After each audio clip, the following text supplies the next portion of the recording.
750 mètres cubes à l'heure, les deux plus grosses pompes de France sont à l'œuvre dans ce quartier de Chécy en état de siège ce matin.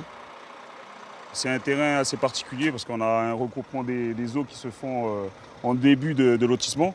Donc pour nous, la priorité, c'est déjà d'implanter ce type de pompe pour pouvoir déjà évacuer le maximum d'eau qu'il y a aux alentours du lotissement.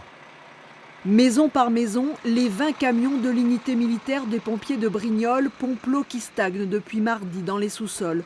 Auparavant, des spécialistes du BRGM ont évalué les risques d'effondrement de terrain consécutifs à l'inondation qui a pris au piège une centaine d'habitations entre la Loire et la digue. On a déjà repéré des puits, plus ou moins d'importance. Il y a aussi la levée qui est juste à côté et donc il faut qu'on soit extrêmement prudent de manière à... C'est pour ça que j'ai été dans l'obligation de prendre un arrêté de péril. Cette zone est une zone d'exclusion. Le danger, le voici, un BIM, un gouffre spécifique lié à l'effondrement du double lit de la Loire. Un risque pour les populations déjà traumatisées par l'inondation.